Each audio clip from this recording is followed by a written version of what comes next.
Across Iran, a new force has risen, a generation that has looked dictatorship in the eye and said, enough.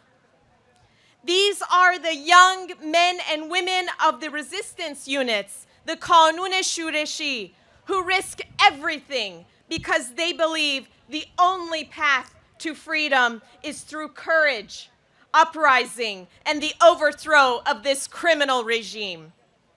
The mullahs tried to silence them with torture, prison, and the gallows. But every execution has become a spark. Every martyr has become a flame.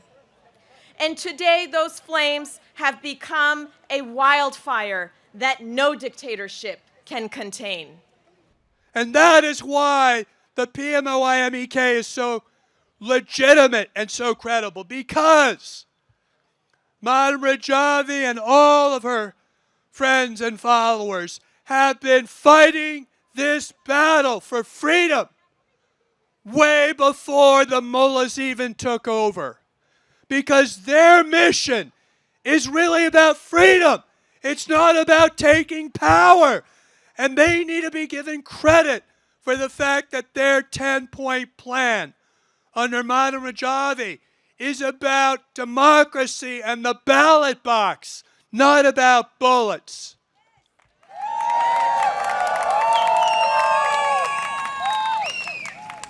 It really is a sign of the kind of future that all free people around the world should want for Iran.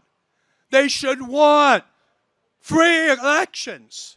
They should want the people being in charge, not the mullahs, not the secret police, not the Shah, not the monarchy. The future of Iran must belong neither to the turban nor the crown.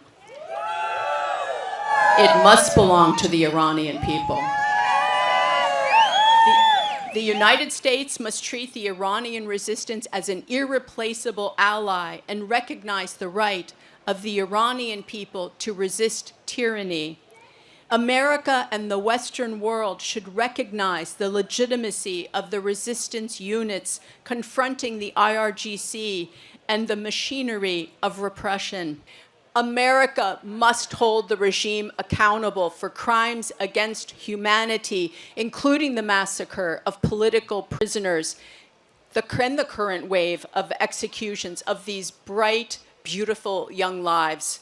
And America should engage seriously with the NCRI as a democratic alternative, because the Iranian people deserve the right to choose their future freely.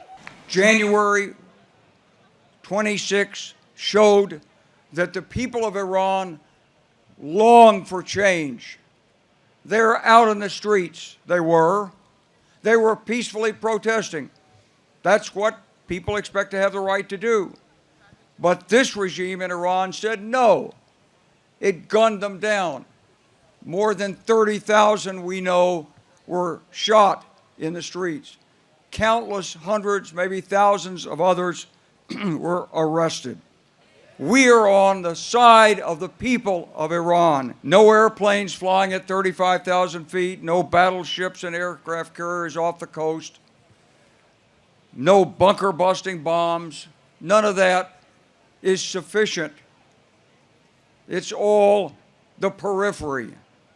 The heart of the problem, the root of the problem, is in the regime itself. And that can only be changed by the people of Iran. So, listen carefully today. I will personally tell you this is one of the great humanitarian organizations in the world. And it is perfectly capable. Should there be an overthrow, which they will be a part of and are a part of right now, they would be able to transition this government better than any government's been transitioned recently. They answer the big question, what's going to follow the Ayatollahs and the regime of terror? It could be worse. It cannot be worse. Not if it's in the hands of Madam Rajavi, the MEK,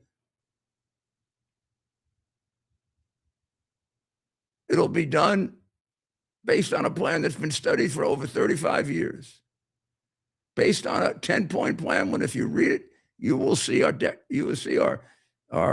Bill of Rights and more specifically geared to them. Millions of Iranians are presently suffering and living in oppression simply because they seek a free Iran. The internet has been cut off, and many have been arrested, and others executed. You, the people of Iran, want a regiment change, and that is what you should have. Understand that no matter how hard they try to silence your voice, you will not be silenced. Iran will be free. Iran will be free. The political executions must stop. They are desperate to hold on to power, but sooner than later, a democratic republic will rise up because the voice of the voiceless will be heard across Iran and across the world. Today, we stand with the families of our all political prisoners. We say to every mother waiting outside the prison gate, your pain is not invisible. We say to every prisoner facing execution, your name is not forgotten. We say to every young woman who stood against the forced submission, your courage changed history. We say to every person inside Iran who cannot be here today with us because speaking the truth in Iran will cost their life. We say, we are your voice. From the mountains of Kurdistan to Tehran, from Baluchistan to Ahvaz, from Evin prison to streets of Washington, D.C., our message is one: topple the terror-sponsoring regime of Islamic Republic. And to the international community, by this point, it should be clear that real change cannot be imported or gifted by foreign powers. It must come from an organized force inside Iran, led by those who have sacrificed, resisted, and built networks on the ground despite decades of repression. This is why we encourage the entire international community to recognize Maryam Rajavi's 10-point plan. Her plan for a future Iran reflects the most advanced, yet most significant values. So we urge the international community to support this plan because it is the only unifying vision for Iran's democratic future. And every execution carried out by this regime reveals not strength, but weakness. A government that executes young activists for speaking out, organizing students, or resisting oppression is a government that is terrified of its own people. The Iranian youth are sending a clear message to the world. They do not want to return to dictatorship in any form, not the dictatorship of the supreme leader, and not the dictatorship of the Shah. They want a democratic republic based on freedom, equality, and the sovereignty of the people. They remember the suffering their parents and grandparents endured under Savak prisons, torture chambers, and political repression. The future they demand is not backward, it is forward.